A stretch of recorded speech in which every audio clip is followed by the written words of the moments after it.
એક નાનકડા ગામમાં સુરેશ નામનો એક છોકરો તેની માતા જશોદાબેન સાથે રહેતો હતો. સુરેશ જ્યારે ખૂબ નાનો હતો ત્યારે જ તેના પિતાનું અવસાન થયું હતું. જશોદાબેને ખૂબ મુશ્કેલીઓ વેઠીને, લોકોના ઘરકામ કરીને અને સીવણકામ કરીને સુરેશને ભણાવ્યો.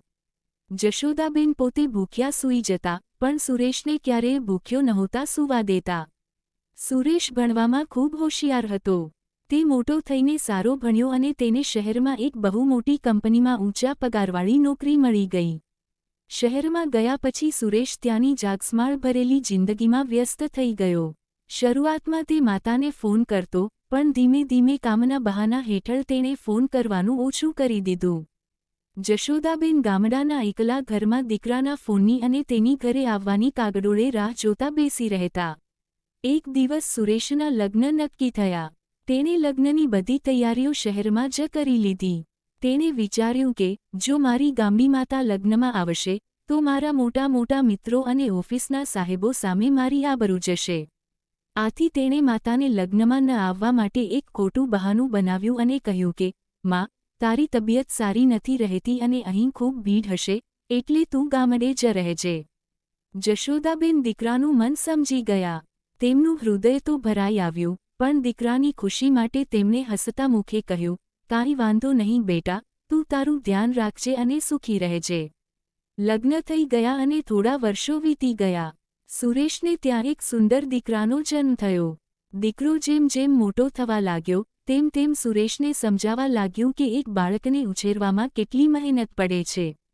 રાત્રે જાગવું, બાળકની નાની નાની જરૂરિયાતો પૂરી કરવી અને તેના માટે પોતાના સુખનો ત્યાગ કરવો કેટલો અઘરો છે, તે સુરેશને હવે સમજાઈ રહ્યું હતું.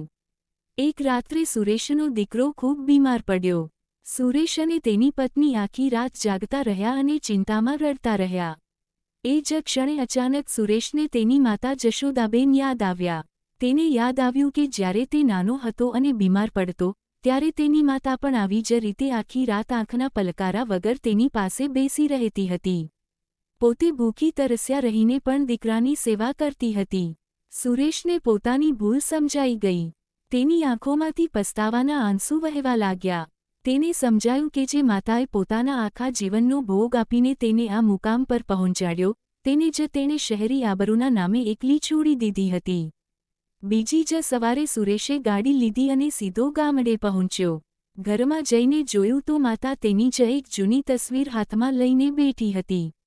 સુરેશ દોડીને માતાના પગમાં પડી ગયો અને ધ્રુસકે ધ્રુસકે રડવા લાગ્યો, માં, મને માફ કરી દે. હું સારો દીકરો ન બની શક્યો. જશોદાબેને દીકરાના માથા પર હાથ મૂક્યો, તેના આંસુ લૂછ્યા અને પ્રેમથી ગળે લગાવી લીધો. માતાના હૃદયમાં દીકરા માટે કોઈ કડવાશ નહોતી, ત્યાં તો માત્ર અખૂટ પ્રેમ હતો. સુરેશ તેની માતાને માનભેર પોતાની સાથે શહેર લઈ આવ્યો.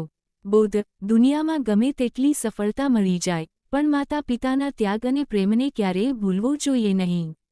માતાનો પ્રેમ નિસ્વાર્થ હોય છે અને તેનું ઋણ આપણે ક્યારેય ચૂકવી શકતા નથી.